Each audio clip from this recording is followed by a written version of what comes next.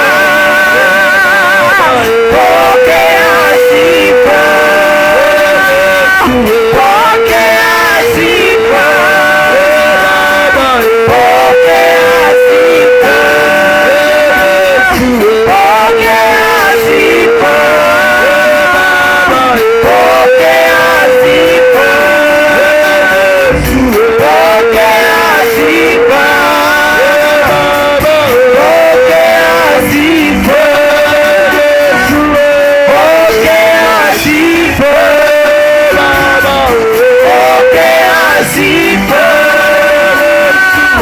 Pokea sifa.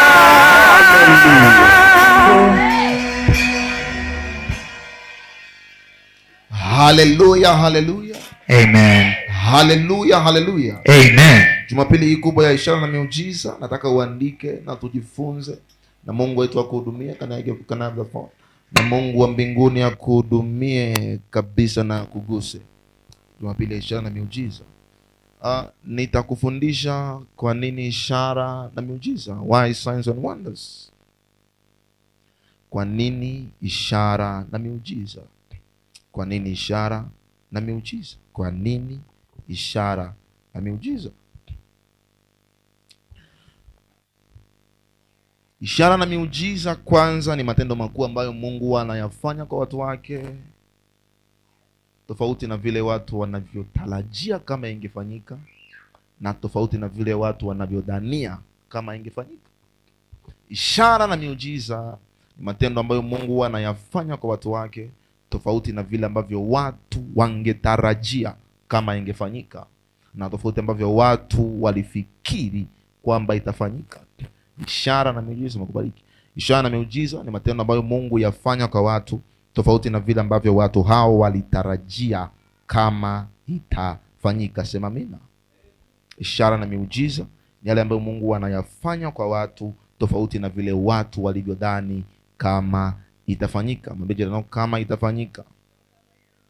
Ishara na miujiza ni yale matendo makuu ambayo Mungu anayafanya kwa watu, tofauti na vile ambavyo watu walifikiri, tofauti na vile watu ambavyo walidhani, tofauti na vile watu ambavyo walidhani kama itafanyika. Ishara na miujiza ni matendo ya Mungu kwa watu, tofauti na akili zao, tofauti na mawazo yao, tofauti na fahamu zao. Ishara na miujiza. Haleluya, haleluya. Signs and wonders, ishara na miujiza. Fungua kitabu kile cha Mathayo sura ile ya 10. Kitabu cha Mathayo sura ya 10 na mstari wa 8. Kitabu cha Mathayo sura ya 10 na mstari ule wa 8. Mathayo sura ile ya 10 na mstari ule wa 8. Haleluya. Tafadhali mnapokuwa hapa muwe makini, watenda kazi, watu wanakuja na wanarudi nyumbani kwao. Can you imagine? Watu wengi sana wanasikia kupitia radio, they are coming and going back. Na wao wanapaki pale pikipiki wanarudi, kwa sababu hakuna mtu akupokea. Kai. Ishara na miujiza. Kitabu cha Mathayo sura ya 10 na mstari wa 8. Maandiko yanasema, pozeni wagonjwa, fufueni wafu, takaseni wenye ukoma, toeni bure. Mmepata bure, toeni bure. Tarudia tena kusoma. Pozeni wagonjwa, fufueni wafu, takaseni wenye ukoma, mmepata bure, toeni bure. Tarudia tena kusoma.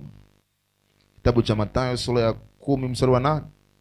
Maandiko yanasema, pozeni wagonjwa, fufueni wafu, takaseni wenye ukoma, toeni pepo, mmepata bure, toeni bure. Tarudia tena kusoma. Haleluya. Pozeni wagonjwa, fufueni wafu, takaseni wenye ukoma, toeni pepo, mmepata bure, toeni bure. Sasa kuna changamoto ya maswali ya wengi juu ya ishara na miujiza, vile ambavyo Mungu anafanya kwa watu. Bwana asifiwe. Bwana asifiwe. Na nitakufundisha leo kwa nini kuna watu hawatembei katika ishara na miujiza, na kwa nini tunatakiwa kutembea katika ishara na miujiza. Nitakufundisha leo kwa nini watu hawatembei katika ishara na miujiza. Kuna watu tangu wameokoka na tangu wamemjua Yesu, they have never seen anything. Hawajawahi kuona chochote. Mambo yako vile vile kama walivyokuwa, na maisha yao yako vile vile kama walivyokuwa.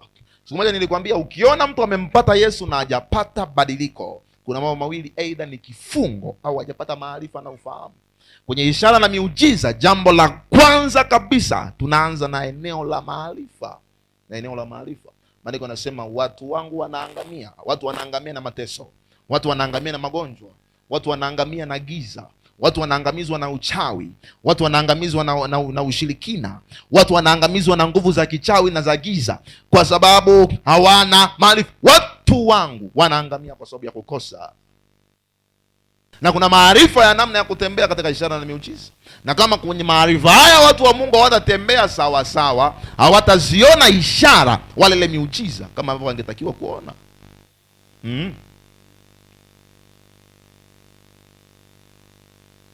Haleluya. Kama watu wa Mungu hawatatembea kama Yesu anavyotaka kwenye eneo hili, hawataona ishara wala hawataona muujiza wowote. Miaka itaenda, siku zitarudi, miaka itaenda, miaka itarudi, miaka itaenda, miaka itarudi, they will not see anything. Lakini nakuombea kwa Mungu leo akutendee ishara na miujiza mingi kwenye maisha yako. Na siku leo Yesu akutokee na akuguse kwa namna ya ajabu. Tunazitamkia mbingu zifungue kwa ajili yako siku leo, katika jina la Yesu, katika jina la Yesu, katika jina la Yesu, katika jina la Yesu, katika jina la Yesu, katika jina la Yesu, katika jina la Yesu, katika jina la Yesu. Ishara ziachiliwe kwako leo, miujiza iachiliwe kwako leo. Bwana akutokee leo, Bwana akutendee leo, nguvu ishuke kwako leo, matendo makuu ya Mungu yakuguse. Shout yes, yes, yes, yes, yes. Hallelujah. Haleluya. Kama kanisa la Kristo litakaa halala, hakuna maana ya kuwa na kanisa. Gharama hii yote na nguvu yote inayotumika, ni heri sasa tukachukua tukaenda kuichangia serikali. Kai. Kama watu watakuja na magonjwa yao na wakaondoka nayo, mwambia Mungu, it is a use me or I die. Labda unitumia au nife.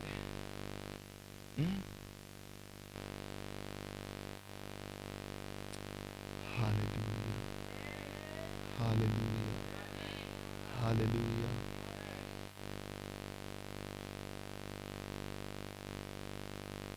Gharama yote hii ambayo Kristo analipa, kama maisha ya mtu hayataguswa, kama maisha ya mtu hayatabadilishwa, kama nguvu za Mungu hazitaonekana, hakuna haja ya gharama yote. Ni heri watu wakaenda wakafanya mambo yao. Siku moja nilikwambia wachungaji fulani, kama hautalipa gharama kwa ajili ya ukombozi wa watu, ni bora ukafuge kuku. Na jirani yako katafute jambo lingine la kufanya. Bwana asifiwe. Bwana asifiwe. Evangelist unasema nini?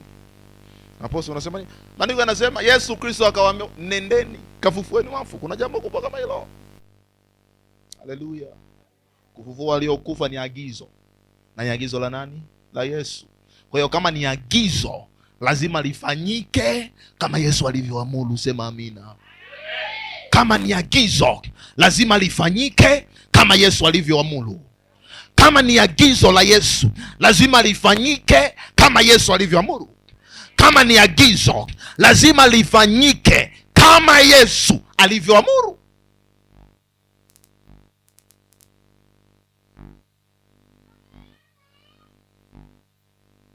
Haleluya. Kama ni agizo la Yesu, lazima ifanyike. Fungua kitabu cha Mathayo sura ya 14 na mstari wa 14. Kitabu cha Mathayo sura ile ya 14 na mstari wa 14. Maandiko yanasema nini hapo?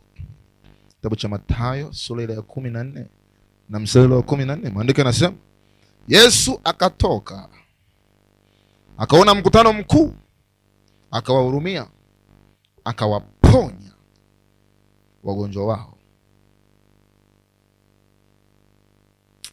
Haleluya, haleluya.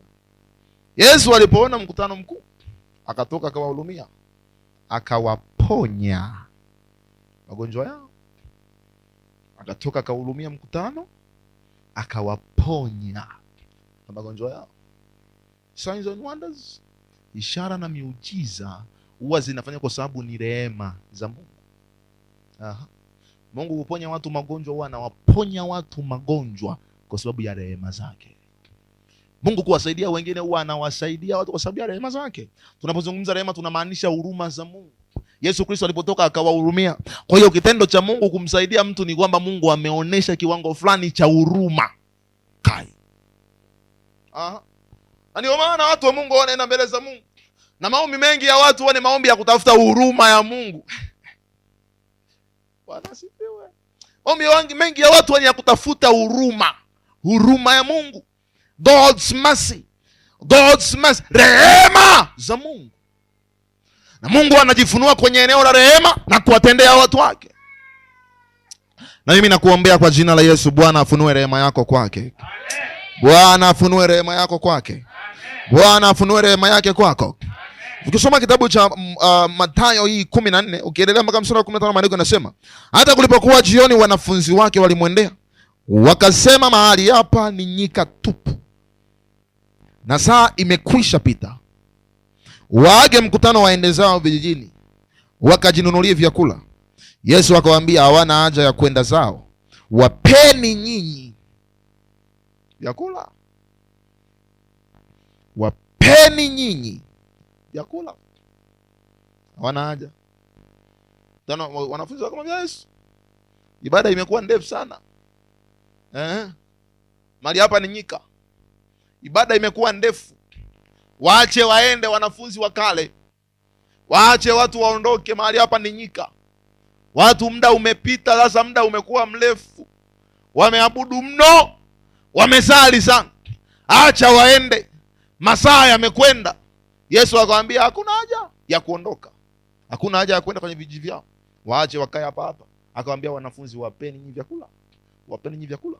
Ishara na miujiza. Number 2. Ishara na miujiza huwa vinatokea kwa watu kupitia watu. Kuna saa Mungu anatumia watu kubariki watu, kama vile ambavyo Yesu alitumia watu kubariki watu. Na kama vile ambavyo Mungu huwa anatumia watu kubariki watu, vile vile shetani huwa anatumia watu kuharibia wengine.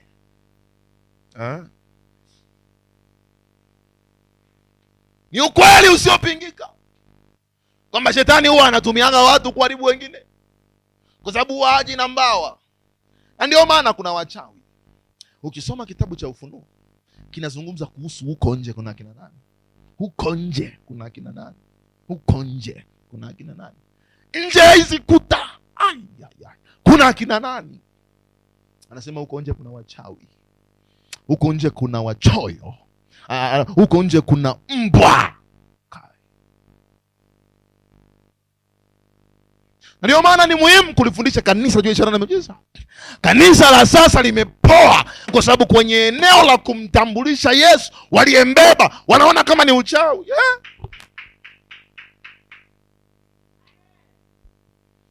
Hiyo ni moja ya sababu iliyofanya kanisa la mwisho limepoa. Kwa sababu hawataki kumwonyesha Yesu waliembeba.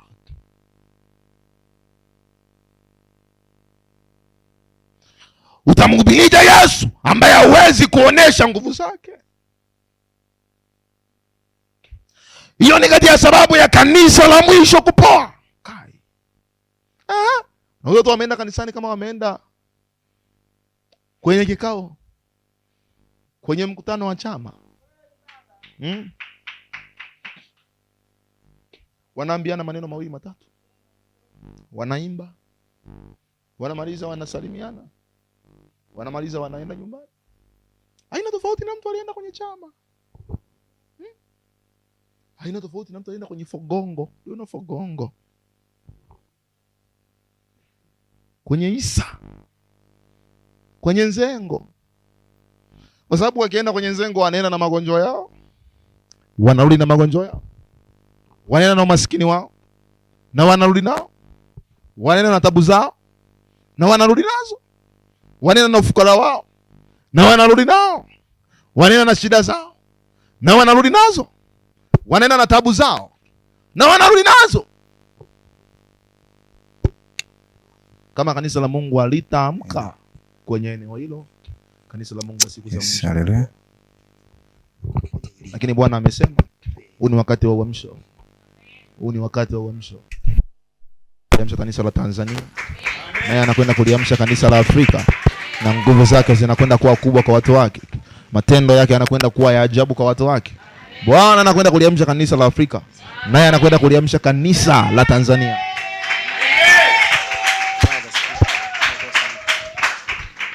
Haleluya. Haleluya. Kwa sababu la sivyo ukawaida utazidi kanisani. Ukawaida umezidi makanisa. Ukawaida. Ukawaida. Ukawaida. Ukawaida. Ukawaida umezidi. Ukawaida umezidi kwa sababu mambo yako vile vile. Lives are not changing. Maisha hayabadiliki. Kwa hiyo kinakuwa kama vile hakuna sababu ya kumpata. Kwa nini wokovu sio dini? Kai. Kwa nini wokovu sio dini? Kwa nini sio dini? Kwa sababu wokovu ni safari ya mabadiliko. Tuliokuwa nao kwenye maombi ya online siku if not Jumanne ilikuwa ni Alhamis. Iliwafundisha mambo 12 ya kiagano yanayofanyika kwa mtu ambaye ameamua kumpokea Yesu. Kuna mambo ya kiagano. Kwa sababu wokovu sio safari ya kwenda kanisani na kurudi nyumbani. Wokovu ni safari ya mabadiliko. Kwa sababu wokovu sio dini. Kwa sababu wokovu sio dini. Yaani kweli kuna watu wana dini nzuri. Kweli kuna watu wana dini nzuri. Kwenye eneo la administration, kwenye eneo la utawala, very equipped. Kuna watu wana madhehebu makubwa. Tena ya kistaarabu. Hawalukiluki kama sisi wa Pentecost. Kai.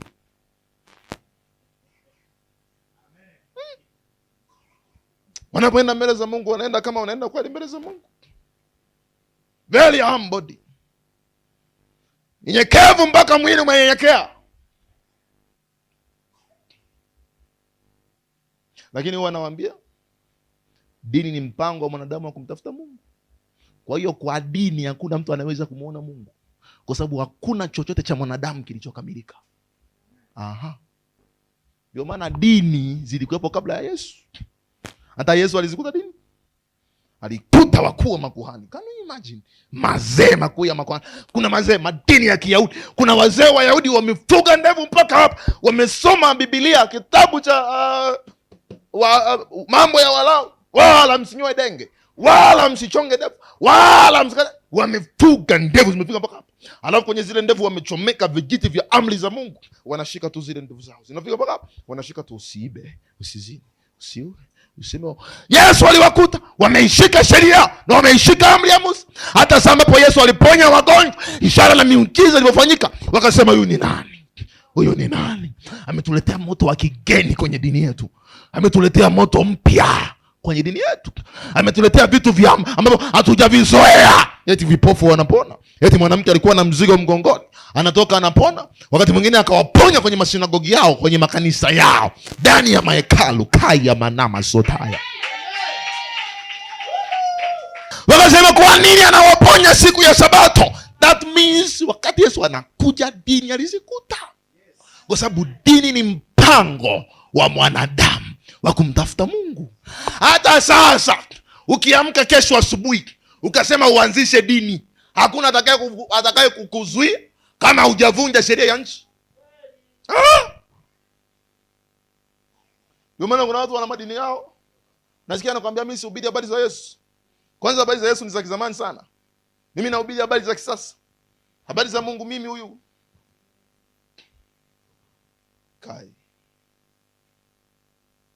Kwa hiyo watu wanaweza wakalala wakaamka na dini nyingine.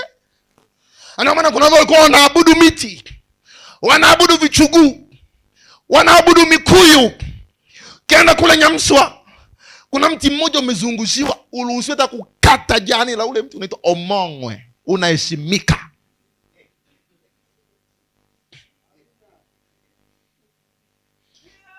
Kimoni za wakabe anakuambia niko kwa omongwe, unaheshimika, ni mti. Wanakwambia mahali pale alikuwa anafanya ibada zake mtu mmoja anaitwa Mtemi Makongolo. Na lile kwenye ulimwengu wa roho ni anga limekaliwa kishirikina na kichawi, makutano.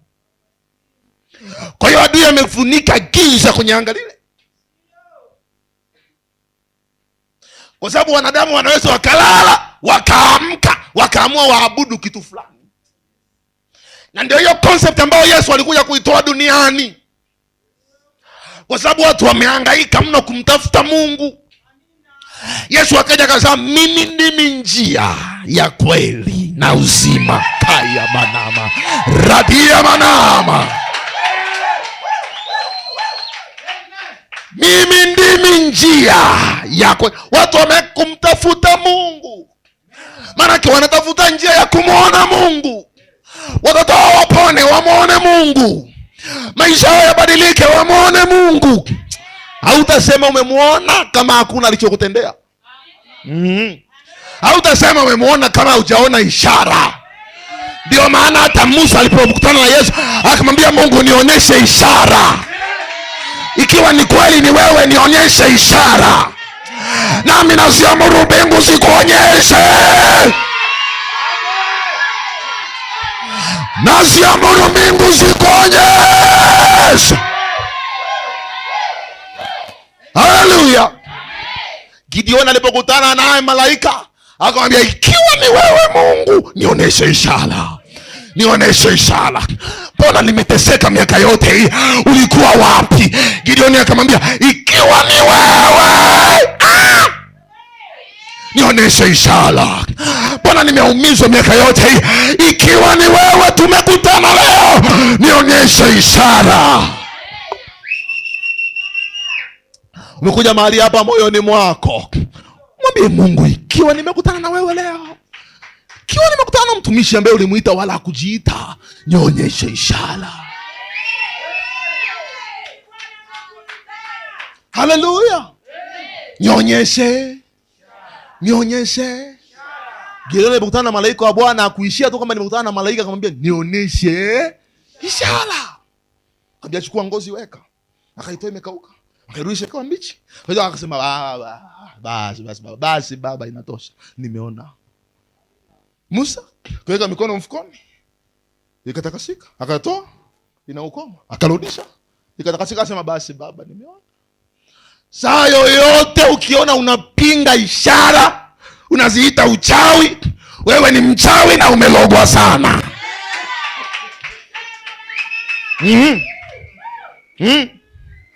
Ukisikia mtu anakataa uchawi, kuna mambo mawili. Kama sio mchawi, amelogwa sana.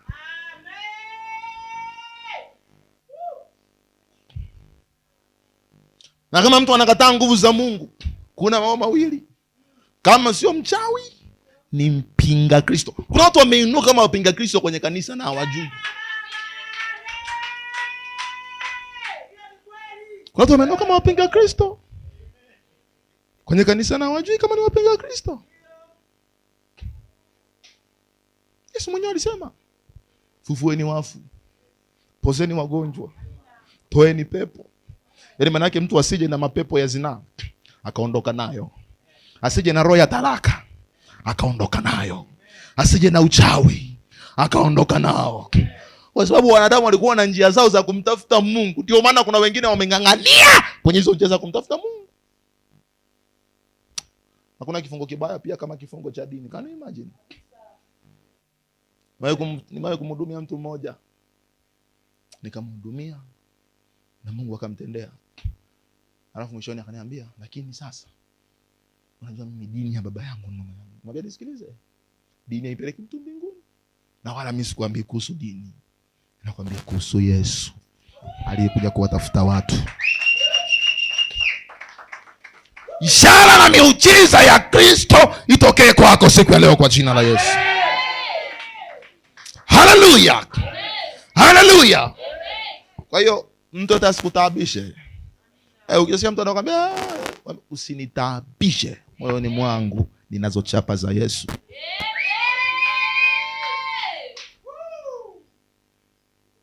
Haleluya, haleluya. Ikiwa Yesu alisema tufufue wafu, tuponye wagonjwa, tutoe pepo, tupoze wenye ukoma, tutakase. Ishara na miujiza. Mbele yako ishara na miujiza. Ishara na miujiza. Ishara na miujiza. Haleluya. Haleluya. Ndio kwa ufupi sana, Mungu anipe neema nikufundishe kwa ufupi kwa sababu kuna program zingine zinafuata. Ishara na miujiza. Watu wanaoweza kutembea katika ishara na miujiza. Na kama haupo kwenye kundi hili la watu, uwe na uhakika, you will see nothing. Hautaona chochote. Kai. Bwana siku moja akaniambia, watu wa namna hii wasitegemee kuona chochote. Wasitegemee kuona chochote. Kuna makundi haya manne ambayo nitakufundisha siku ya leo. Na ujitathmini binafsi na uamue kuingia kwenye makundi haya ya watu. Saa utakapokuwa kwenye makundi haya ya watu, ndio utaona nguvu ya miujiza na ishara za Mungu zikitembea na wewe. Amen. Yesu alilisha watu kwa chakula. Tumesoma hapo Mathayo 14:15. Wanafunzi wanaambia Yesu, ibada imekuwa ndefu, naomba tuondoke. Yesu akamwambia, wapeni nyinyi chakula. Wanaenda, Baba, tuna mikate miwili na mikate mitano, samaki 2. Wapeni chakula, leteni hapa. Wakaleta kwa Yesu, akavitakasa vikazidishwa. Ningetokea kwenye kanisa la leo, mchungaji angepingwa na wachungaji. Kai. Yesu alikutana na wapinzani wake. Na wapinzani wake walikuwa ni wakuu wa dini na makuhani. Na wenye dini. Yesu alikutana na wapinzani wake. Najaribu kutafakari kama Yesu angekuwepo 2025. Kizazi cha TikTok.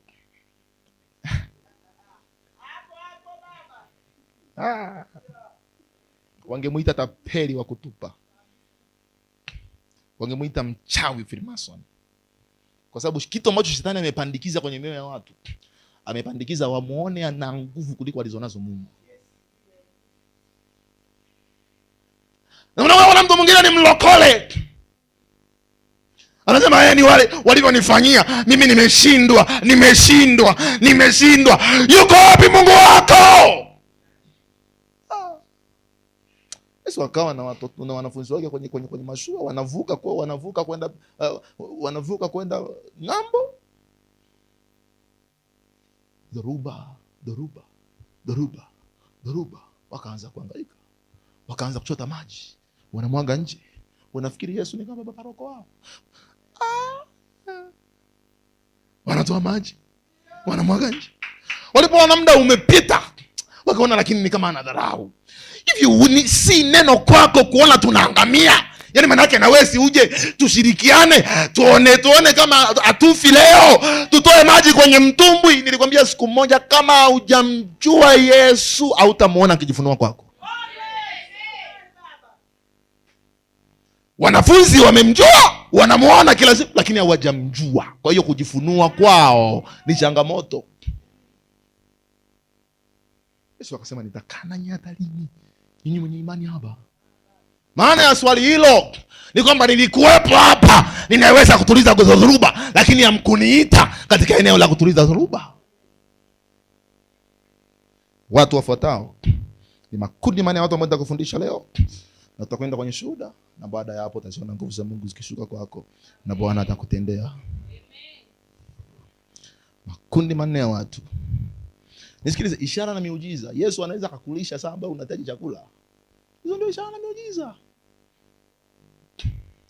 Makundi manne ya watu ambao wanaweza kutembea katika ishara na miujiza.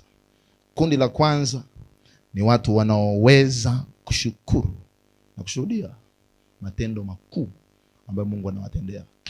Hilo ni kundi la kwanza la watu ambao wawe na uhakika watatembea katika ishara na miujiza.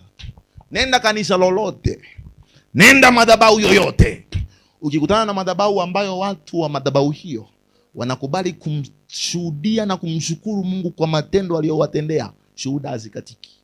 Hata kama ukiwaita ni wachawi shuhuda haziishi, kwa sababu ni kikanuni. Kikanuni, Mungu ni Mungu ambaye yupo ili akutendee kwa jambo linalofuata. Lazima umshukuru kwa hilo alilokutendea leo. Mtu yoyote asiyejua kumshukuru Mungu, uwe na uhakika safari yake ya wokovu inahesabika. Yaani ili tukujue kama wewe tutaendelea na wewe mpaka Yesu atakaporudi. Andiko anasema, Yesu aliuliza, je, nikirudi nitaikuta imani duniani? Ili tujue kama tutakuwa na wewe mpaka Yesu arudi. Ili tujue kama tutakuwa na wewe kwenye safari ya wokovu mpaka saa Yesu anakuja. Lazima tukuangalie kwenye eneo hili, kwenye eneo la kumshukuru Mungu. Kama kwenye eneo la kumshukuru hauko vizuri, uwe na uhakika tutakuacha njiani. Wana wa Israeli, watoto wa Mungu, walioziona ahadi, wameiona bahari ikipasuka kwa fimbo. Musa ameinua mkono asubuhi mpaka adhuhuri, bahari ikaanza kupasuka katikati. Those people, hao walioona bahari inapasuka, sio wote walioingia Kanani. And actually walioingia Kanani hawakuteswa na Misri, walizaliwaga njiani. Hawa walizaliwaga njiani. Hawajui mateso ya Misri, hawajui kama Misri walikuwa wanapewa matikiti, hawajui kama Misri walikuwa wanajenga reli, hawajui kama Misri walikuwa wanafiatua matofali, hawajui kama Misri walikuwa wanajenga pyramids, hawajui kama Misri walikuwa wanateswa, hawajui kama walikuwa wanarundikwa kwenye eneo moja wanalala maelfu na maelfu ya Waisraeli. Hawajui. Walizaliwa njiani, lakini wakaamua kumwamini Mungu. Hao ndio wakafika walioamua kumshukuru. Fungua kitabu kile cha Kutoka sura ya 9 na mstari wa 16. Kitabu cha Kutoka sura ya 9 na mstari wa 16. Haleluya, haleluya. Fungua kitabu cha Kutoka sura ile ya 9 na mstari wa 16. Maandiko yanasema, lakini nilikusimamisha wewe kwa sababu hii ili nikuonyeshe uweza wangu, tena kwamba jina langu litangazwe katika dunia yote. Kwa hiyo saa yote ambayo Mungu atakuonyesha uweza wake, uwe na uhakika lengo lake ni kwamba jina lake litangazwe katika dunia yote. Kai,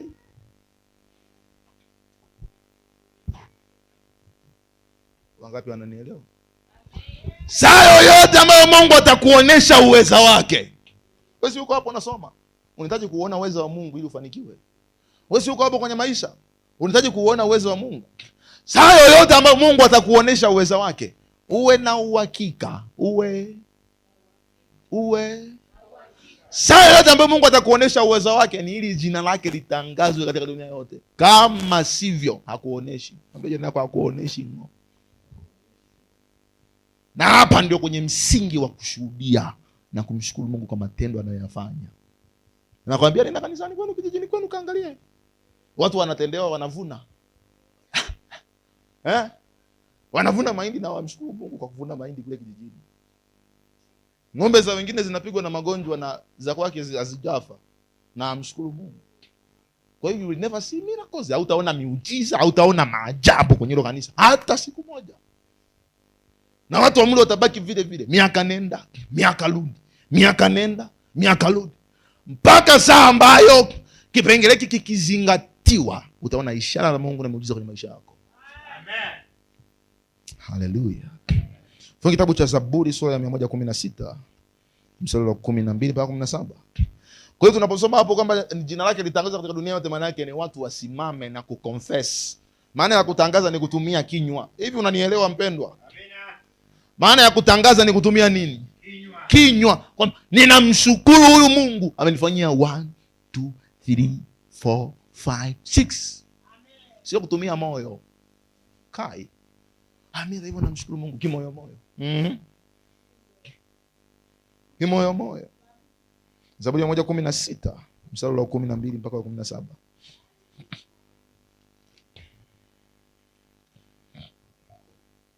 Zaburi 116 mstari wa 12 mpaka wa 17.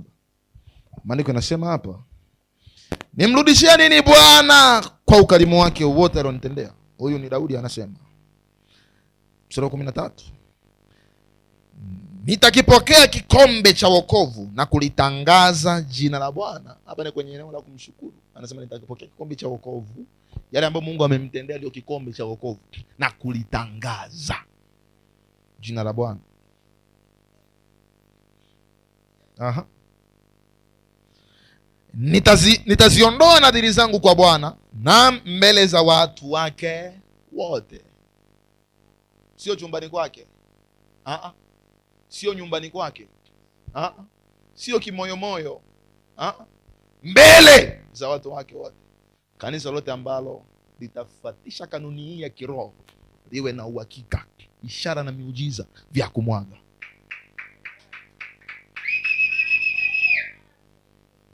Haleluya. Mkristo yote atakayefuata kanuni hizi awe na uhakika, ishara na miujiza ni za kumwaga. Nitaipokea kikombe cha wokovu na kulitangaza jina la Bwana. Mstari wa 14, nitaziondoa nadhiri zangu kwa Bwana na mbele za watu wote. Mstari wa 15, ina thamani machoni pa Bwana mauti ya wanaomcha Mungu. Bwana, hakika mimi ni mtumishi wako, mwana wa mjakazi wako, umenifunga vifungo vya wokovu. Mstari wa 17, nitakutolea dhabihu za kushukuru na kulitangaza jina la Bwana. Nitakutolea dhabihu za kushukuru. Shukrani mbele za Mungu ni dhabihu. Shukrani mbele za Mungu ni sadaka. Ni nini wapendwa? Ni nini? Wewe hauna sadaka lakini hauna hata shukrani. Sasa Mungu anaangalia na kusaidiaje? Shukrani mbele za Mungu ni dhabihu. Ni dhabihu. Shukrani mbele za Mungu ni dhabihu. Nitakutolea dhabihu za kushukuru, nitalitangaza jina la Bwana. Anatoa shukrani, anatoa dhabihu ya kushukuru kwa kulitangaza kwa kinywa. Sema amina. Kwa hiyo watu wa namna hiyo, kundi hilo la kwanza ni kundi la watu ambao wawe na uhakika watatembea katika ishara na miujiza ya ajabu sana. Kundi la pili, watu wanaokumbuka. Haleluya. Hautatembea katika nguvu za ishara na miujiza ya Mungu ikiwa huwezi kumbuka yale Mungu amewahi kutenda kwako.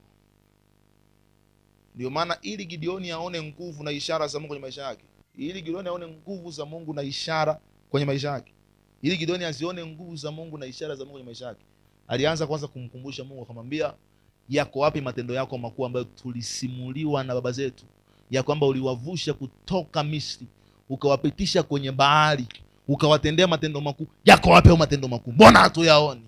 Kama ni wewe Mungu uko upande wetu, mbona Wamidiani wametutesa? Kama huwezi kukumbuka, hautamuona akikutokea.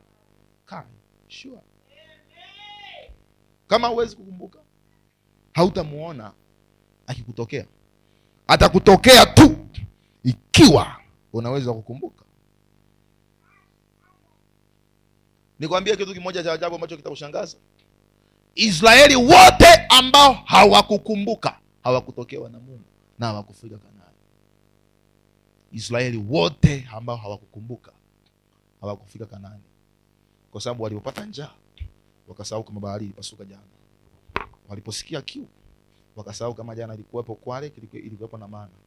Walipopata chakula wakasahau kama jana Wamidiani walipigwa Amaleki mbele yao. Walipokutana na Yeriko wakasahau kama jana ilikuwa hivi kuna saa Musa anaenda mbele akamwambia Mungu nifanye nini kwa watu. Sasa wameninungunikia nao watanipiga. Watanipiga. Hao wanaotaka kumpiga Musa jana yake wamekunywa maji kwenye mwamba. Because they forget. Kama utasahau uwe na uhakika hautatembea kwenye ishara na miujiza Mungu. Mungu anatembea na wale ambao wana uwezo wa kukumbuka. Nimekwambia ukombozi wa kwanza kwenye maisha ya mtu ni kuwa na maarifa. Ukiwa na maarifa haya, uwe na uhakika, utaona ishara na miujiza, utakamata wachawi kwako. Sema amina kama unakombolewa. Amen. Sema amina kama unakombolewa. Amen. Ingawa Mungu ndiye aliyewaahidi Israeli kuingia Kanaani, ni yeye aliwaahidi kuingia Kanaani, lakini baada ya kusahau Mungu akaiacha ahadi yake, akaangalia ambao anaweza akaingia nao Kanaani, akamchagua Joshua, akamchagua na Caleb. Na kiuhalisia watu hawa hata mateso ya Misri hawakuyaona. Hawa walizaliwa njiani kwa sababu safari ilikuwa ni safari ya miaka 40. Ilikuwa na watu siku ya Jumatano, if not Alhamisi. Nikwambia, ukimwona mtu anasuasua kwenye safari ya wokovu, msisitize, mwambia wewe, inuka twende, inuka twende, inuka twende. Aking'ang'ania kufa, muinue, pampu moyo uamke, mwambie inuka twende. Aking'ang'ania chini, mwambie wewe, mwenye haki wa Mungu anaanguka mara 7 na kuinuka tena, inuka twende. Akikataa, my friend, hatusafirishi. Hatusafirishi, tunazika, alafu tunaenda mbele. Bwana asifiwe. Ndio maana Israeli hakuna siku matanga yalitangazwa, lakini more than 600 people died in the jangwa. Zaidi ya watu 600. 600.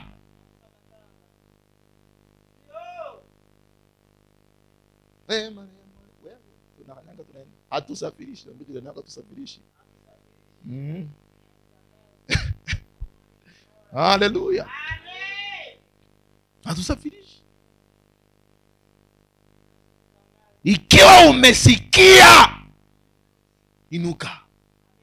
Watu wa Mungu kwambia, ndugu, inuka, inuka, inuka, inuka, inuka. Bwana asifiwe.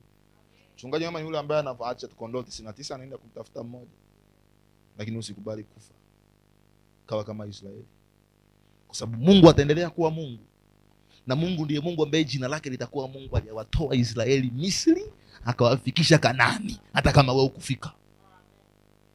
Hivi unanielewa? Amen.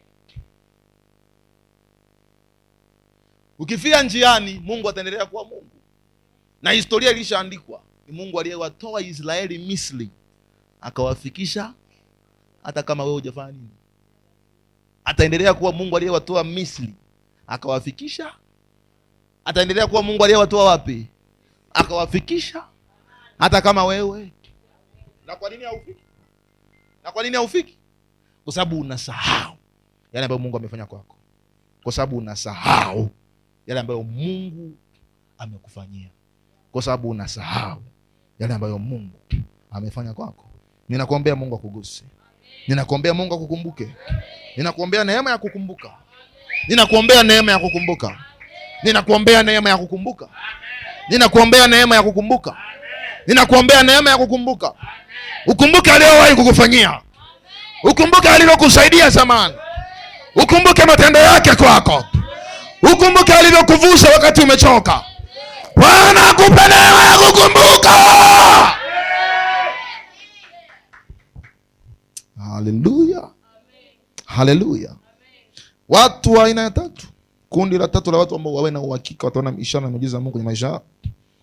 Kundi la tatu ni watu wanaoweza kumsemesha Mungu juu ya kile wanachokitaka. Nilifundisha, nafikiri ni siku ya Ijumaa au Jumatatu, kwenye maombi online. Nikamwambia, wanaomba kwenye kisima cha Bethsaida.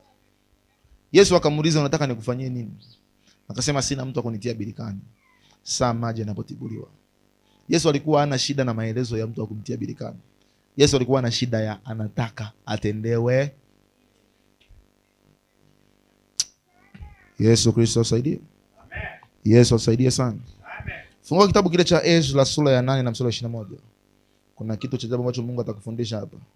Watu wanaweza kutembea katika ishara na miujiza ni watu ambao wanaweza kumsemesha Mungu juu ya kile kitu wanachotaka awatendee.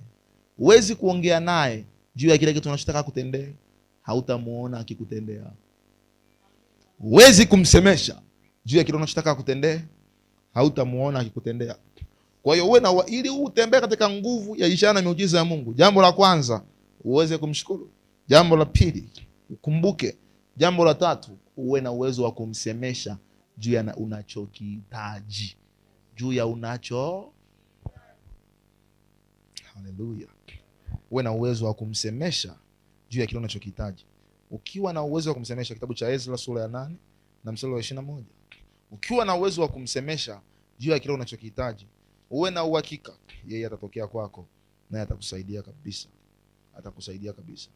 Lakini watu wengi hawamwoni akiwatokea kwa sababu hawamsemeshi. They just wako tu kanisani. Wanasema mimi ndio niko hapa. Mungu kama unavyonijua. Wanijua vyema Bwana, niko mbele zako. Unataka nini mbele zangu? Wanijua Bwana mimi nilivyo na shida zangu. Shida gani? Wanijua Bwana hivi nilivyo. Kuna sasa watu wakiwa wanafanywa maombi na maombezi na deliverance, hawagusi kwa sababu wapo wanaombewa na hawajui moyoni mwao Mungu anataka wasaidie nini. Labda tu kama Mungu amekugusa katika eneo la unabii, lakini kama sivyo unatakiwa kujua unachotaka kwa Mungu. Kitabu cha Ezra sura ya 8 na mstari wa 21. Nataka mtu aliyefika tusomee hapo. Kitabu cha Ezra sura ya 8. Twende. Ndipo nikaamuru kufunga hapo kwenye mto Ahava, ili tupate kujinyenyekeza mbele za Mungu na kutafuta kwake njia iliyonyooka, kwa ajili yetu sisi wenyewe na kwa ajili ya watoto wetu na kwa mali yetu yote. Ezra wanatoka uhamishoni wakafika kwenye mto wa Ahava, mbele hawajui njia wanayoiendea. Umeshawahi kuwa kwenye kitu kinaitwa dilema? Ezra 8:21. Umeshawahi kuwa kwenye dilema? Ndio. Umeshawahi kuwa sehemu ambapo hujui unapotakiwa kwenda? Umeshawahi kuwa sehemu ambapo hujui kesho yako? Umeshawahi kuwa kwenye saa ambayo hujui unakula nini baadaye? Ezra na jeshi lote la Israeli wapo kwenye huo wakati sasa. Hawajui kesho inakuaje. Na mbaya zaidi, Ezra na watu wa Israeli hawajui wanapitia njia gani kwenda wanakotakiwa kwenda. Njia ziko nyingi. Hii nayo ni njia. Hii nayo ni njia. Hii nayo ni njia. Hii nayo ni njia. Tukipita hii kama sio yenyewe tutapotea sana, na inawezekana tusiweze kurudi. Tukipita hii kama sio yenyewe tutapotea sana, na itawezekana tusiweze kurudi. Tukitumia hii napo kama sio yenyewe tutapotea sana, na inawezekana tusiweze kufanya nini? Ezra akaamuru kunyenyekea mbele za Mungu kwenye mto wa Ahava, wapate kuomba ili Mungu awaonyeshe njia iliyonyooka. Hautatembea kwenye ishara na miujiza ya Mungu kama hautaweza binafsi yako kumsemesha Mungu juu ya unachokihitaji. Ezra na Israeli wanasemesha Mungu juu ya njia iliyonyooka. Tuonyeshe njia iliyonyooka. Unataka nini mbele za Mungu? Unahitaji nini mbele za Mungu? Mwambie akuonyeshe njia iliyo. Njia iliyo. Njia iliyo. Njia iliyo. Utatembea kwenye ishara na miujiza kama utajua kumsemesha Mungu juu ya kile unachokihitaji specifically, juu ya kile unachokitaka akufanyie. Endelea kusoma hiyo. Twende mstari wa 22, anasema nini? Maana naliona haya kumwomba mfalme kikosi cha askari na wapanda farasi, ili kutusaidia juu ya adui njiani,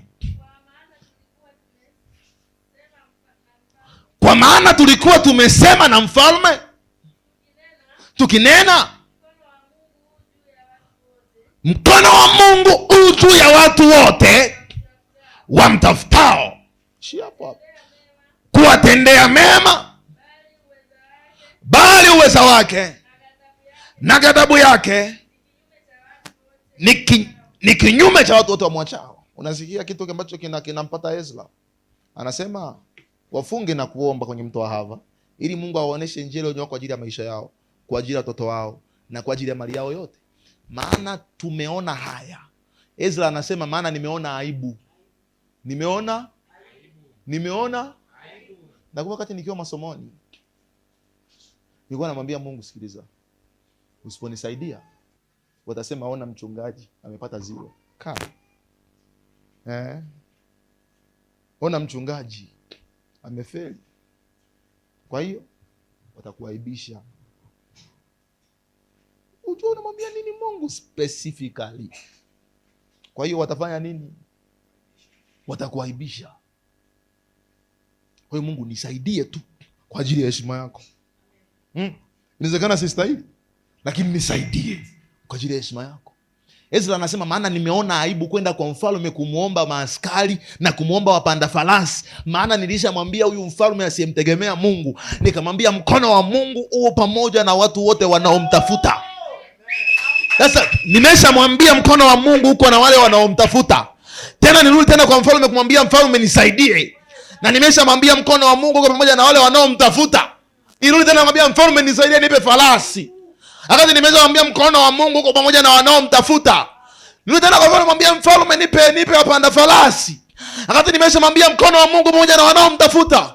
Mungu hapa tokeza njia, siwezi kwenda duniani tena, siwezi kurudi nilikotoka tena, siwezi kurudi nyuma tena, siwezi kurudi nyuma Misri tena, siwezi kuacha njia tena, siwezi kuchoka tena, siwezi kukata tamaa tena, maana nimeshasema mkono wako u pamoja na wale wanaokutafuta.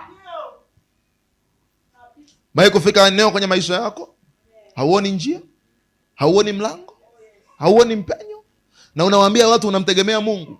Nena mbele za Mungu. Mungu anafunua ishara zake na miujiza kwa watu ambao wanaweza kwenda kumweleza, kumsemesha. Nisikize, kuna kuomba na kuna kumsemesha. Ndio maana ukienda kwenye maombi unakosa cha kuomba, unaweza kwenda kwa lugha ambazo hata wewe mwenyewe hazipo. Shakaraba. Wewe tulia, mwambie Mungu kwanza kuelewe.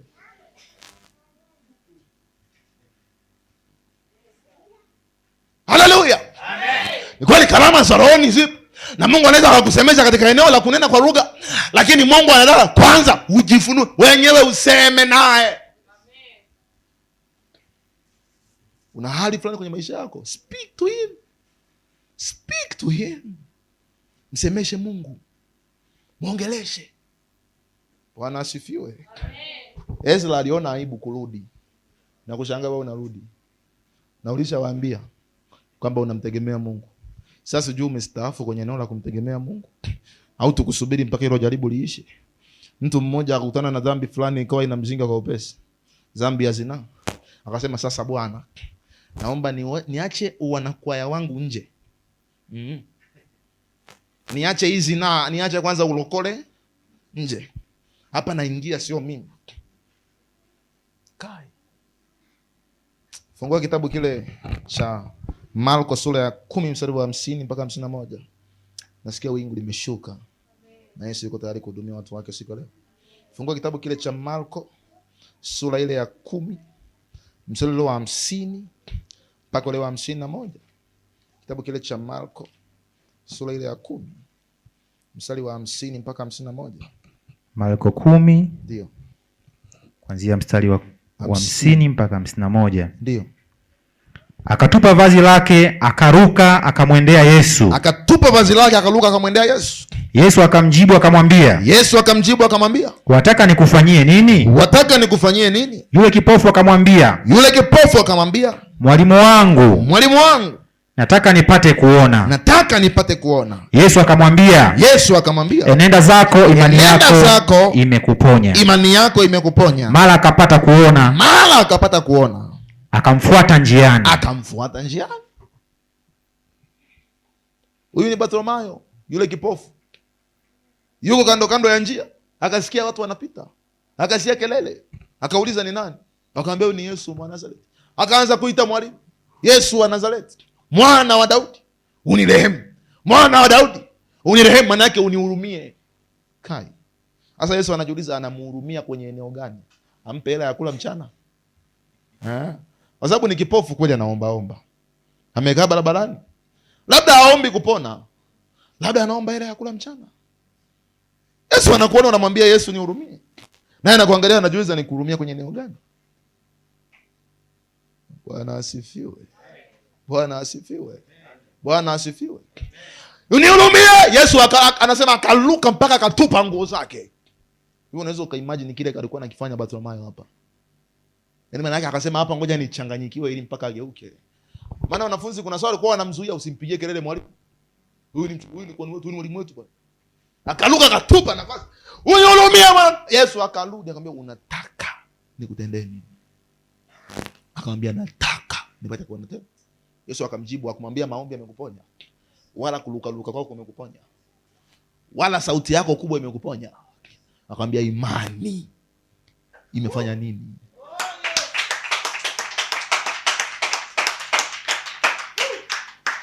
Kwa hiyo kuna saa uhitaji mikono, unahitaji imani. Kai.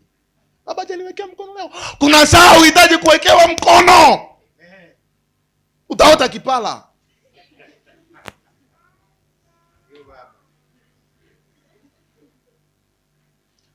Kuna saa unataka uwe na imani ili upone.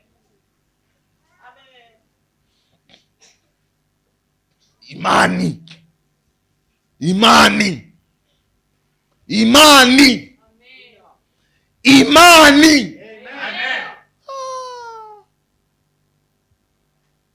Sio sura nzuri. Sio jeuri. Sio maombi mengi. Kuna watu wanaomba mpaka asubuhi my friend, na they are just the same thing. Na wako vile vile. Kuna watu tumezoea tumewakuta kwenye hii field. Kuna watu tumezoea tumewakuta wako hivyo hivyo. Bwana sasa. Kuna mzee mmoja nimezoea nikamkuta, niko darasa la 4 namuona, anasema ipo siku nitaanza kumtumikia Bwana. Anakuambia mimi ni askofu. Mimi ni nani? Watoto wake wanasema eti baba anasema kenyewe ni kaaskofu. Kai. Bwana asifiwe. Miaka tangu niko la 4 mpaka leo. Eti baba anasema ni kaaskofu. Miaka amen. Miaka amen. Miaka amen. Miaka amen. Miaka amen. Safari ya kumtumikia Mungu ni safari ya imani.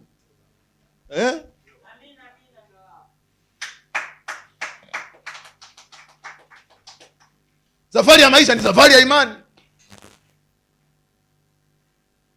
Kuna watu wamekuta wanaomba kila siku wako mimi sidharau maombi. Nielewe. Sijadharau maombi. And actually mimi muombaji kweli kweli.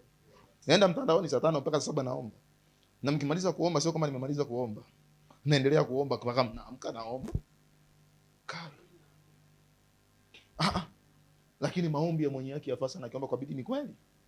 Lakini pasipo imani haiwezekani kumpendeza Mungu.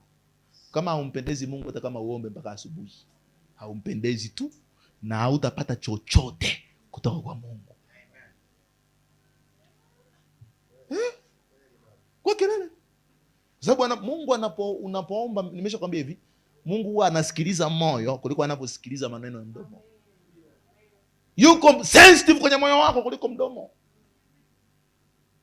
Ni kweli unaomba, ni kweli unakemea, ni kweli unapasua, lakini moyoni mwako una mashaka. Maandiko yanasemaje? Mungu hawataki watu wenye mioyo inayofanya nini? Inayosita sita. Yaani watu wanaosita sita. Anasema mimi ninawachukia watu wenye nia mbili. Kai. Wanasita sita katika nia zao. Mimi ni muamini. Unaamini atakuponya, atakuponya. Unaamini atakusaidia, atakusaidia. Unaamini atakutendea, atakutendea. Unaamini atakusaidia.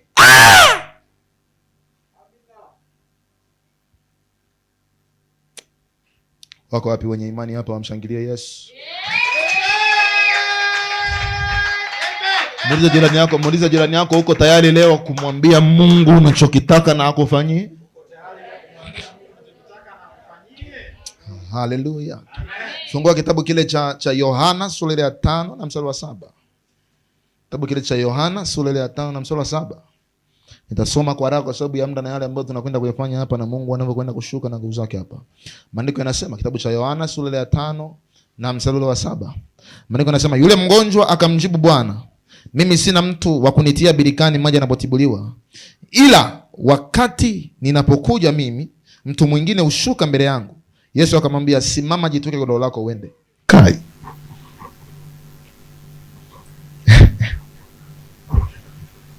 Haleluya. Mungu anataka umwambie kweli unachotaka. Yesu alimuuliza unataka kuwa mzima? Jibu lilikuwa ni ndio, nataka kuwa mzima. Ndio, nataka kuwa mzima. Sina mtu wa kunitia birikani maji yanapotibuliwa. Sina mtu wa kunisaidia. Sina sponsor. Sina mfadhili. Sina connection. Kai. Wanafunzi tangu wameanza kusoma, tangu tukiwa wadogo, wanaambiwa hamna ajira. Na bado wanasoma. Na wanaambiwa hamna. Na hawatakiwi kuacha. Ni kweli hakuna mtu wa kuatia birikani, lakini kwa neno la Kristo anaweza akawa dogodolo uende.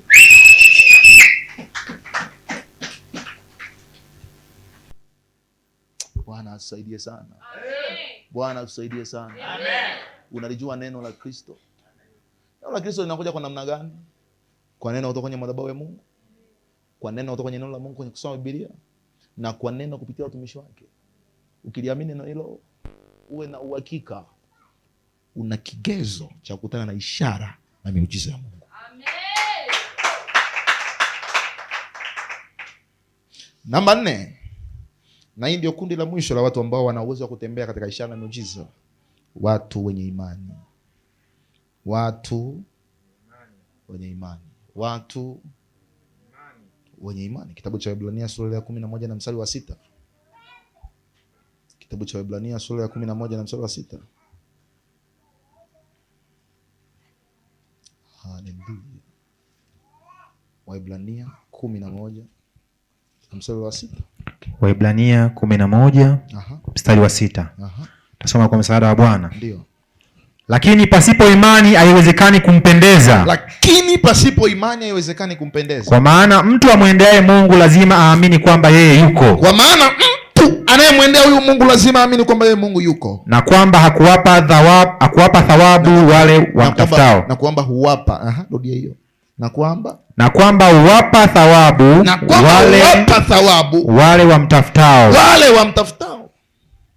Kwa hiyo sana yote maandiko yanasema Mungu duru moja. Pasipo imani haiwezekani kumpendeza. Kwa hiyo kwa sadaka haiwezekani kumpendeza. Unaelewa?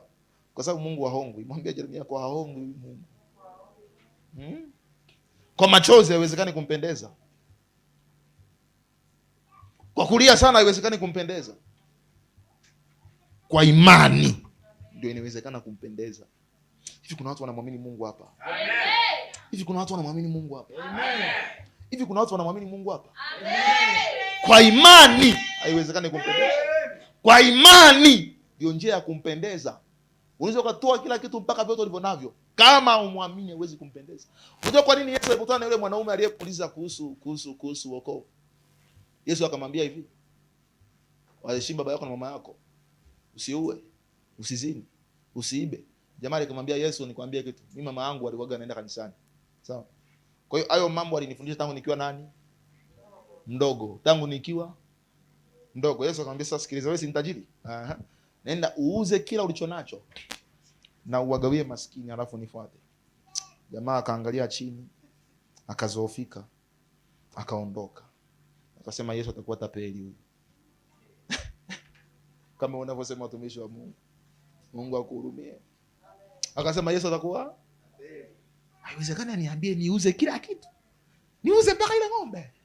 Niuze mpaka ile nyumba. Niuze mpaka ile gari. Kwa sababu Yesu alimwangalia, yeye anasema kwenye eneo la kutokufanya dhambi ameshinda. Kama umeshinda kwenye eneo la dhambi, tunakupima kwenye eneo la imani. Unaamini kwamba hata ukipoteza vyote leo vitakuja vyote. Hicho ndicho Yesu alikuwa anapima. Unaamini kama hata ukipoteza vyote leo kama Ayubu vinaweza vikarudishwa vyote na vizuri zaidi ya vile vilivyokuwa navyo?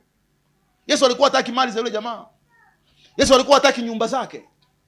Yesu alikuwa hataki vitu vyake. Yesu alikuwa anataka kupima kiwango chake cha kuamini. Ni kweli haufanyi dhambi, je, unamwamini Mungu? Bwana asifiwe. Ni kweli haufanyi dhambi, lakini je, unamwamini? Unamwamini? Bwana asifiwe. Wakati fulani nikiwa chuoni nasoma, nipitia maisha fulani magumu kidogo kwenye masomo. Wewe ile tough times.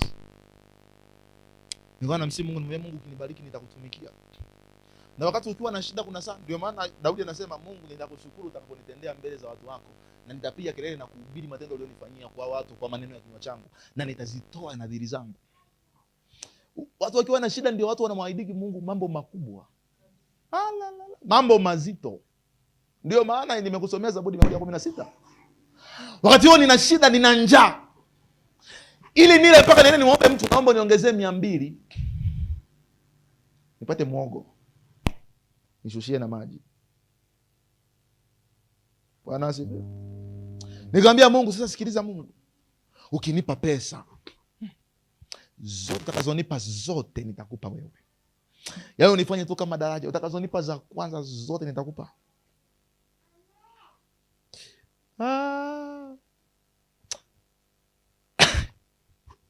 Kwa sababu Mungu anafanya kazi na watu wenye imani wanaosikiliza. Jana yake nimemuomba mtu 300. Jana yake nimemuomba mtu shilingi ngapi? Kesho yake Mungu akanipa 600,000. Alafu aliponipa nikafurahi. Unajua nilikuja nikafurahi. Nikafurahi. Nikasema wow, thank you Jesus. Sasa Yesu ni Mungu ambaye unasikia maombi na unasikiaga haraka haraka. Sasa nimaliza kumshukuru Mungu, nikasikia sauti inaniambia, lakini uliniambiaje jana?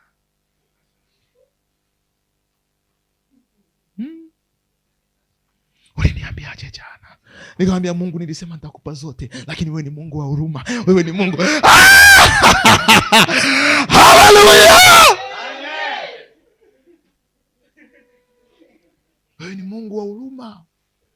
Mungu akaniambia mimi ni Mungu ninayetunza nadhiri, na mimi si radhi na wapumbavu wanaoweka nadhiri zao na wakashindwa kuzitoa. Kitabu cha Mhubiri kinasema. Nikamwambia Mungu, hakuna shida. Nikaipeleka ile sadaka huku moyo unalia na nina njaa. Wewe usihaufungi, lakini kuna saa unaweza kufunga hata kulia. Wewe haufungi. Kuna mtu afungi na ana msosi mzuri. Kuna saa unaweza ukawa hauna chakula na hautaki kufunga, na inakulazimu ufunge na uombe. Nikamwambia Mungu sawa. Nikaipeleka ile sadaka machozi, moyo unalia, kijana. Nikaipeleka sadaka mpa Mungu. Nikatoka moyo unalia. Mungu akaniambia nitakubariki tena. Nikikubariki utanirudishia. Bana, umeweka agano na mimi. Umesema kile utakachokuwa nakupa wewe unanirudishia. Nikamwambia Mungu, hakika yake. Wakati huo moyo ni kama una sita. Unarudi nyuma. Unakatakata. At that age, ikiwa mdogo, kijana tu, sina hata mke. Bwana akafanya muujiza. Mimi nakwenda kufundisha ishara na muujiza. Mungu akafanya muujiza. 5,000,000 account. Nikasema yes, asante Yesu, wewe ni Bwana wa matendo makuu. Sina hata mke, sina hata mtoto, ni kijana naishi peke yangu ghetto. Kai, wewe ni Mungu wa muujiza, wewe ni Mungu mkuu. Hakika yake wewe Mungu usikia maombi ya watu wanaokuomba. Haleluya. Nikamshukuru Mungu. Akaniuliza, unakumbuka tuliongeaje? Nikamwambia, lakini wewe Mungu ni Mungu wa huruma.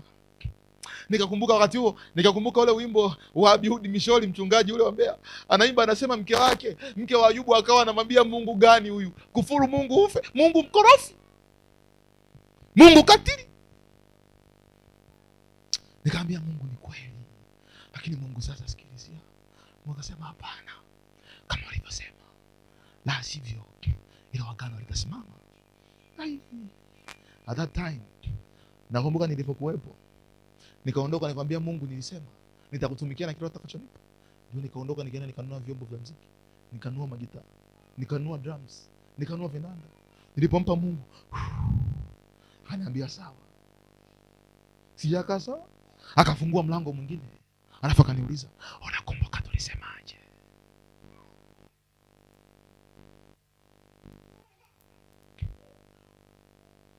Jambo la mwisho ambalo Roho Mtakatifu amenikumbusha sasa, ishara na miujiza vinaweza pia kutembea na watu wanaoweka maagano na Mungu.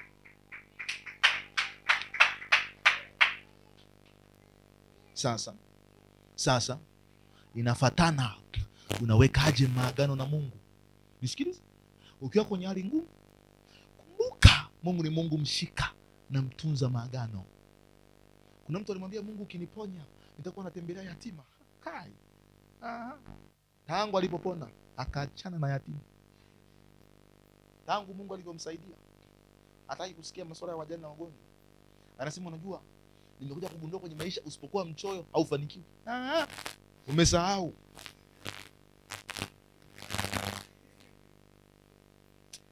Bwana atusaidie sana.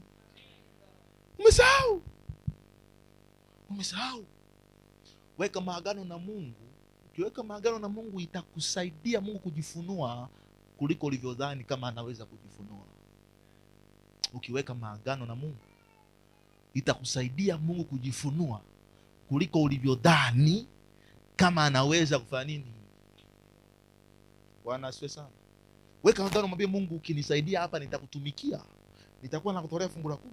Nitakuwa nafanya hivi. Nitasaidia huduma. Nisaidie watumishi wako. Weka agano na Mungu. Kana ndio maana Daudi anasema, Mungu, nitakushukuru, nitapiga kelele, nami nitazitoa nadhiri zangu zote mbele ya watu wako. Sababu Daudi alijua siri ya kutembea katika ishara na miujiza. Nataka kuona Bwana akikutendea leo. Bwana Yesu asifiwe. Haleluya. Haleluya. Nataka watu kama 3 ama 4 ambao wanazo shuhuda zao. Baada ya shuhuda hizi tena mbele za Mungu kwa kuomba. Haleluya. Na kuna wale walimtumia shuhuda zao kwenye simu. Na kuna wale walishuhudia kwenye maombi. Nataka wote waje hapa na tumshukuru Mungu pamoja nao. Na tumshukuru Mungu kwa shuhuda, na itakuwa ni ishara ya kufungua agano na nguvu ya kutembea katika ishara na miujiza. Na baada ya hapo tena kwenye maombi, na Mungu atatuhudumia huko kwenye maombi. Lakini nataka tuende mbele za Mungu tumshukuru Mungu. Haleluya. Nasema asante kwa Mungu wangu. Nasema asante kwa wema wako, kwa maana fadhili zako zadumu milele na milele. Amina. Nasema asante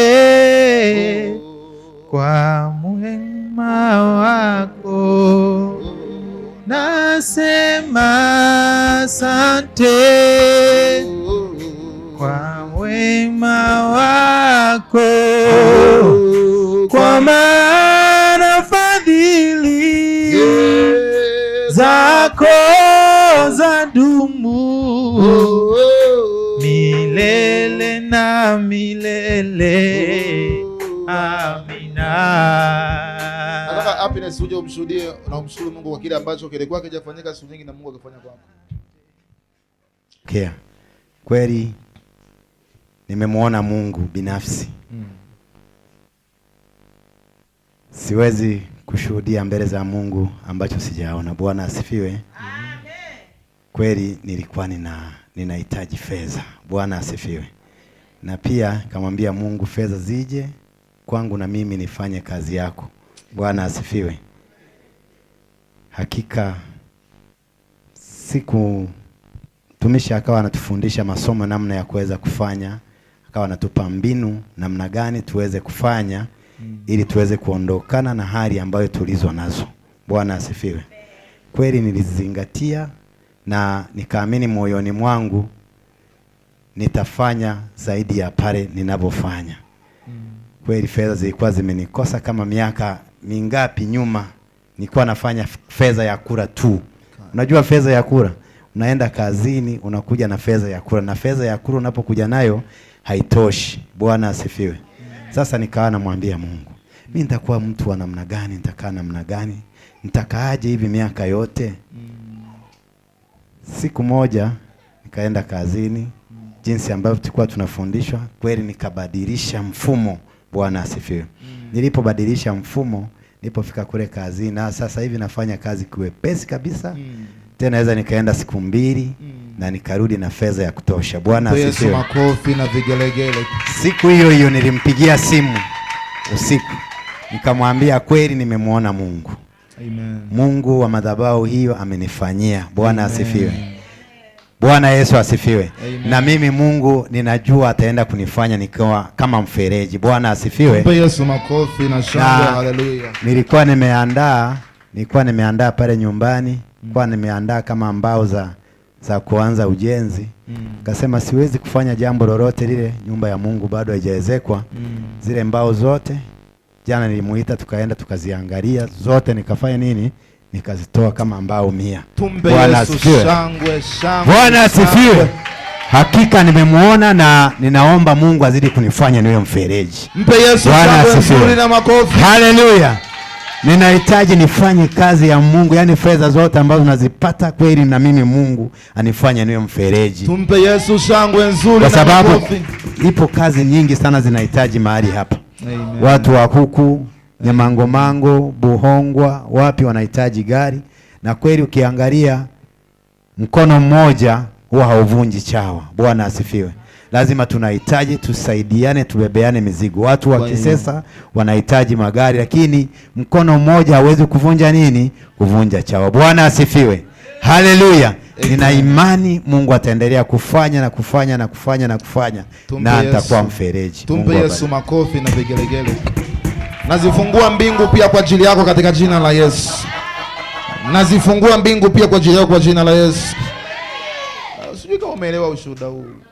Anasema miaka zaidi ya 3, pesa zaidi ya 10, pesa ya kula tu, lakini kwa neno la Mungu akatokea. Bwana Yesu asifiwe. Subiri kidogo madam. Kwa neno la Mungu akafanya nini? Mungu akafanya nini? Ametenda. Mungu akafanya nini? Ametenda. Bwana asifiwe. Amen. Ninakuombea kwa jina la Yesu. Yesu akufungulie milango ya ajabu kwako kwa jina la Yesu. Yesu afungue milango kwako. Yesu afungue milango kwako. Amen. Yesu afungue milango kwako. Amen. Yesu afungue milango kwako. Amen. Yesu afungue milango.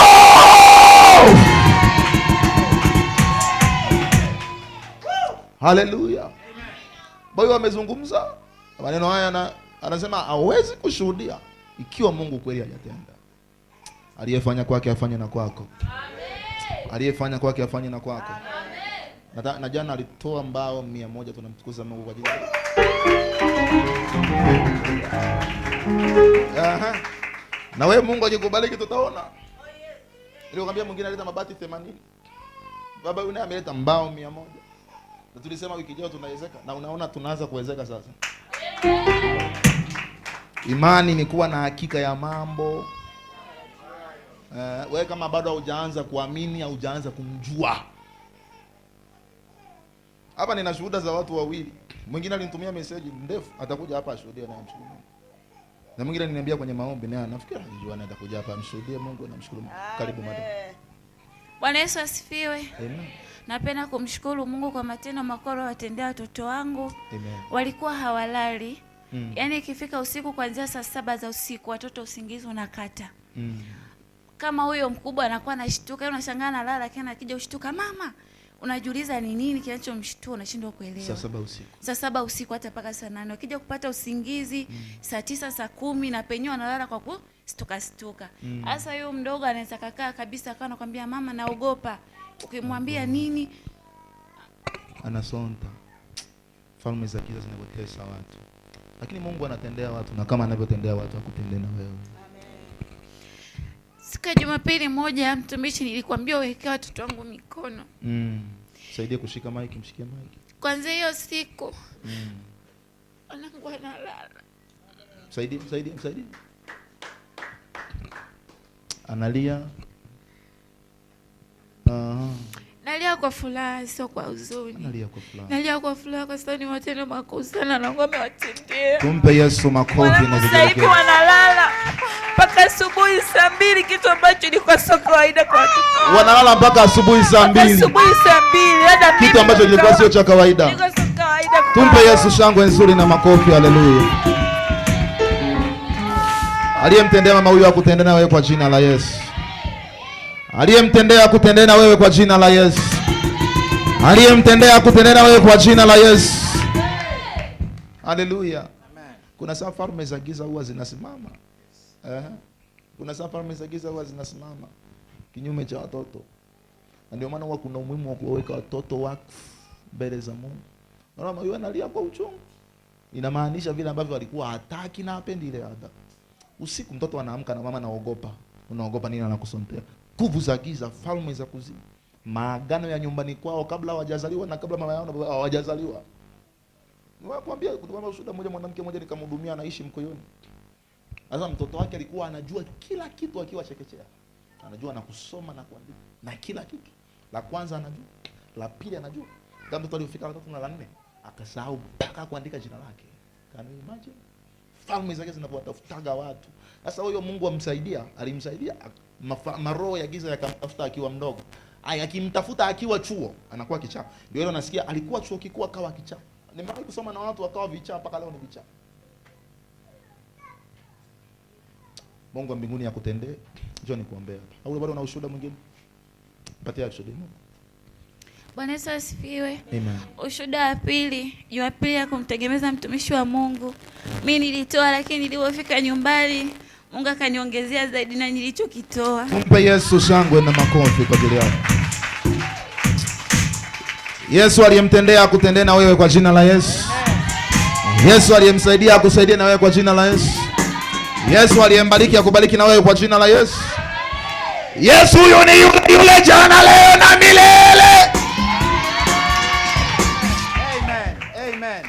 Bado kuna mwingine unataka kumshukuru? Paka huyo aliyenipa akaniambia kwa sababu huyo kakaangu ni bahili, kukupa hela yake ni ngumu sana. My God. Lakini shangie siku ya Jumapili paka nilimwambia mwenyewe akaniambia basi kabidi Jumapili ukatoe ushuhuda, akasema kakaangu ni bahili. Lakini leo Jumapili mwambia sasa nimetoka na upako, kakaangu kanipa nini? Mungu akubariki. Okay, nilimshukuru Mungu, haikuwa kawaida. Wow. Tumpe Yesu shangwe nzuri za makofi. Ndio nikuombe, piga magoti hapa nikuombe.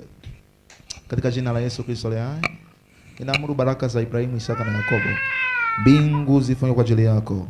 Nimekutakasa, nimekuweka wakfu pamoja na uzao wako kwa jina la Yesu. Nenda uzae ukaongezeke na Mungu akuinue na kukubariki katika jina la Yesu. Imekuwa kwako. Tumpe Yesu makofi. Haleluya. Karibu. Amen. Amina, Bwana asifiwe. Amen. Mimi namshukuru Mungu. Nimemuona Mungu akitenda maajabu kwenye maisha yangu. Nimekuwa nina shida ya afya ya tumbo. Bwana asifiwe. Amen. Na nimeenda mara nyingi, vitu vingi wameniambia nipime, lakini wakati mwingine nikawa napima vichache vingine na viacha. Labda nilivyoviacha niliambiwa nipime figo. Kwa kulingana na maelezo yangu navyomueleza daktari. Bwana asifiwe. Sasa hiyo hali ambayo huwa inanipata ikanipata tena wiki hii siku kama Jumatano, kitu kama hicho. Bwana asifiwe. Ile hali ikanipata, huwa ikinipata siwezi kuongea, siwezi kufanya chochote, yani huwa nachanganikiwa. Bwana asifiwe. Amen. Na mara nyingi nimeenda hospitali mbalimbali, nimeenda Butimba, nishaenda sehemu mbalimbali, lakini nikaambiwa niangalie figo zangu. Bwana asifiwe. Lakini mimi moyoni nikasema ninamwamini Mungu sana. Lakini hali ikawa ngumu sana wiki hii Jumatano. Alichoona tu binti naye aliona tu naingia natoka. Lakini nilimwambia Mungu, sasa yatosha. Sitamwambia mtu yoyote. Sitampigia mtu yoyote simu. Ilikuwa saa 2. Mungu ninayemtumikia, Mungu wa Shilo, kwa mtumishi wa Mungu mtume Pastor Emmanuel, Mungu uonekane na ufanye maajabu, nimeona ukifanya mengi. Nikajiambia hivyo, nilikuwa chumbani kwangu, sikutoka. Nikasikia tu Roho ananiambia nitumie maji. Huwa nina yale machupa makubwa yale ya lita 20 ndio ananunua kwa ajili ya kutumia matumizi ya kunywa. Sasa ilikuwa imefika katikati, Roho akaniambia chukua hayo maji na uyaombea alafu anze kunywa. Nikachukua yale maji nikayaombea, nikamwambia Mungu naye mtumia mtumishi wako, nami nasema kwa neno la unabii kwamba alivyotutamkia siku ya Jumapili wakati wa tegemezo, shetani hawezi kuja kwa ukali namna hii.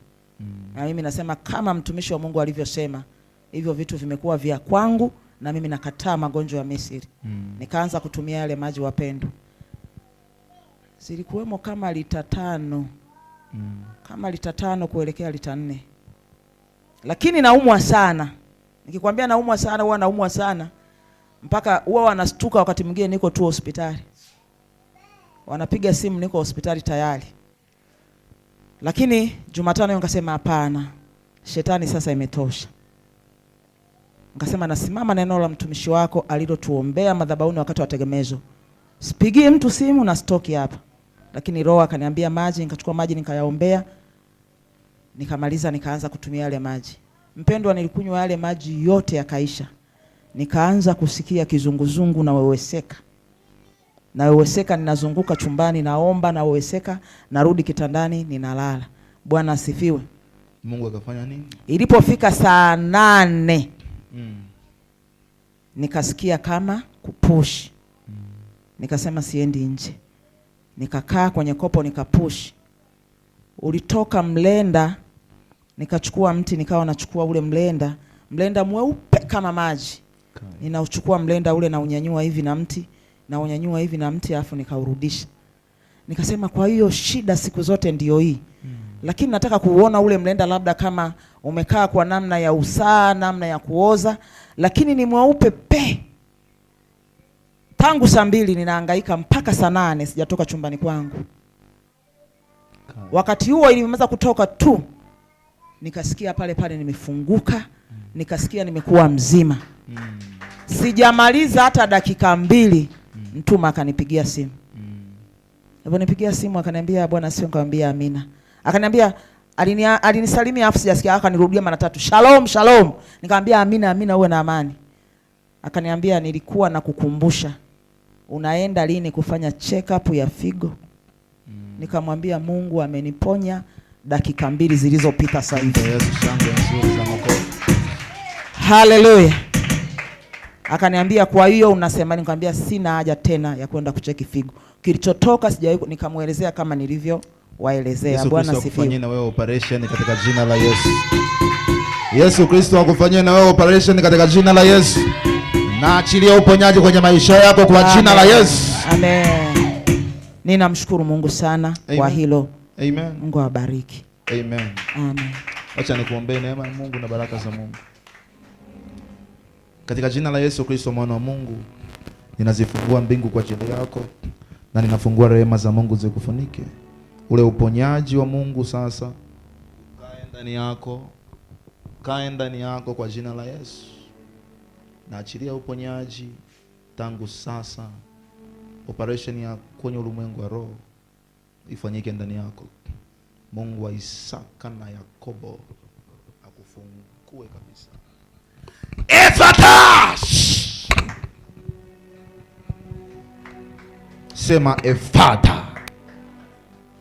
Saidia kuinuka katika jina la Yesu.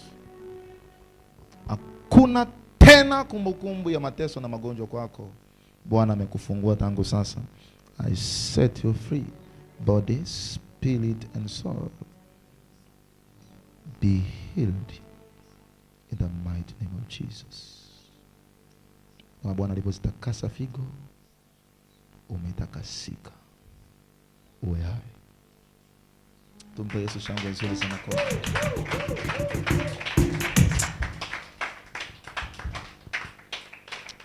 Mungu akubariki. Mungu awabariki wote kwa ajili ya shuhuda. Amen. Mungu aliyemfanyia baba huyu akufanyie na wewe kwa jina la Yesu. hata kama ilikuwa ni miaka 10 kama ya kwake. Mungu siku moja tuwafungue malango mpaka unaelewa gharama ambayo 100?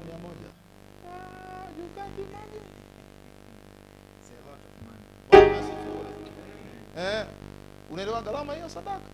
Maana yake unaweza kupima kipimo ambacho Mungu amembariki. Nataka Mungu naye akubariki kwa jina la Yesu. Unaelewa maana ya mbao 100? 4 kwa 2, ubao 1 6. Mungu naweza kukubariki sasa. Wewe ameshuhudia, analia, anasema Mungu amemtendea.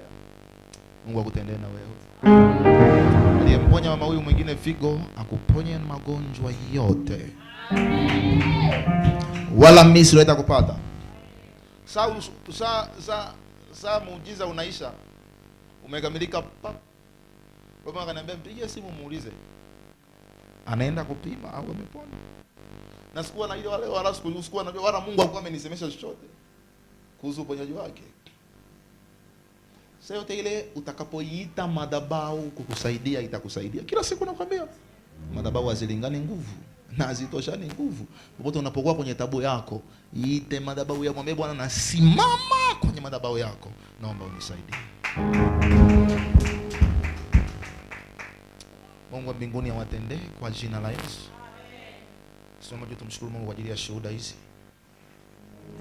Na kama kuna mtu anataka tena kumshukuru Mungu, asitoe bonus moja. Amshukuru Mungu.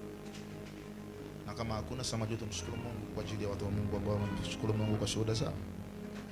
Baba, katika jina la Yesu, tunakushukuru kwa matendo yako makuu ambayo unayafanya kupitia madhabahu hii. Tumeona watu wakipona kansa hapa, madonda ya tumbo hapa. Leo figo zimepona. Wengine mapepo na uchawi wote watoto wao wamefunguliwa, sasa wanalala mpaka asubuhi. Wengine ni umasikini wa kimapepo uliokuwa umewashika. Yesu Kristo umetenda kwa na wamekuja kwako na shuhuda na shukrani za sadaka kubwa. Yesu wabariki. Asante kwa sababu ya shukrani hizi. Asante kwa sababu ya shuhuda hizi. Wewe ni mwema. Wewe ni mwaminifu. Matendo yako ni kweli. Matendo yako ni halisi. Hakuna Mungu aliye kama wewe. Ninakutukuza na kuinua na kukubariki nikikabili madhabahu yako, nikisema asante kwa sababu umetenda. Hata sasa utatenda na bado utatenda kuliko kawaida. Na kwa kila mwenye imani Yesu hautamwacha, katika jina la Yesu. Kila mwenye pumzi ya uhai aseme amina. Aseme amina. Aseme amina. Weka mikono yako juu pale ulipo. Sema Bwana Yesu, naja mbele zako siku ya leo ya ishara na miujiza. Naomba nione ishara kwenye masomo yangu, nione ishara kwenye maisha yangu, nione ishara kwenye ndoa yangu, nione ishara kwenye familia yangu, nione ishara kwenye afya yangu, nione ishara kwenye maisha yangu. Yes! Fungua mbingu zinitendee na ziniguse malango ya masaa. Yes! Fungua mbingu, fungua mbingu, fungua mbingu, fungua mbingu, fungua mbingu. Kuanzia leo nitatembea kwenye ishara na miujiza. Kuanzia leo nitatembea kwenye ishara na miujiza. Nitakuona kwenye masomo yangu, nitakuona kwenye maisha yangu, nitakuona kwenye biashara, nitakuona kwenye maisha yangu. Hey, yes! Siku ya leo jana mbingu shusha neema, shusha neema, nguvu yako na uwezo wako ukafanye kwangu kwa jina la Yesu. Pale ulipoenda mbele za Bwana, anza kumshukuru Mungu kwa sababu ameshuka sana na asante kwa ishara na maajabu unayofanya kwangu katika jina la Yesu Kristo aliye hai. Katika jina la Yesu Kristo aliye hai. Katika jina la Yesu Kristo aliye hai. Katika jina la Yesu Kristo. Katika jina la Yesu aliye hai. Katika jina la Yesu aliye hai. Katika jina la Yesu aliye hai. In the mighty name of you, madam. Historia huyu Ninaona mlango uko wazi mbele yako, na ninachokiona namuuliza Mungu hapa. Mungu ananiambia ni mlango ambao umefunguka, na sijui umefunguka kwa namna gani, lakini Bwana ananiambia amekutoa huko kwa jina la Yesu.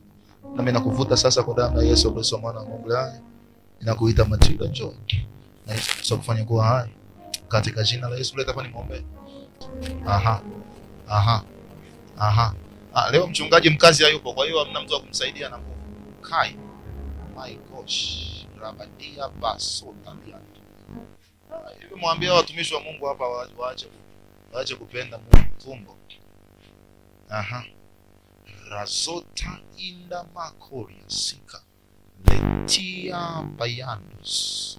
Letia bayandos kolia mahanto. Kwa jina la Yesu Kristo. Huu mlango anaingia hata kama ukimzuia kwa miguu yake. Ataingia kwenye hizi frame na atapita kwa jina la Yesu. You'll never utazuia.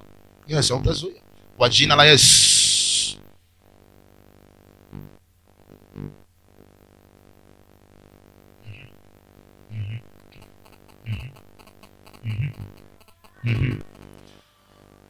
Anapita kwenye mlango huo.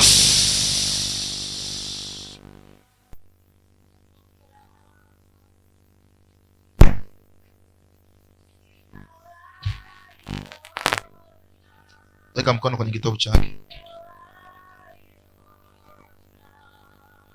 Sasa nakutenga na roho za kifamilia kwenye kitovu. Come out in the name of Jesus. Huo mlango unaingia sasa.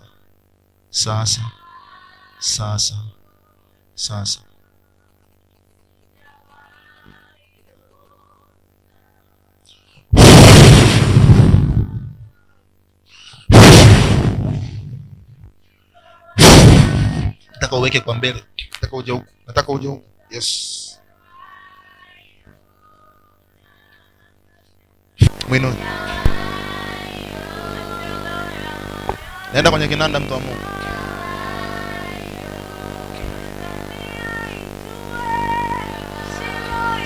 Nitazame. Matilda anaingia kwenye huu mlango kwa jina la Yesu. Anaingia kwenye huu mlango kwa jina la Yesu. Anaingia kwenye huu mlango na wala hakuna atakayemzuia kwa jina la Yesu. Kwa jina la Yesu.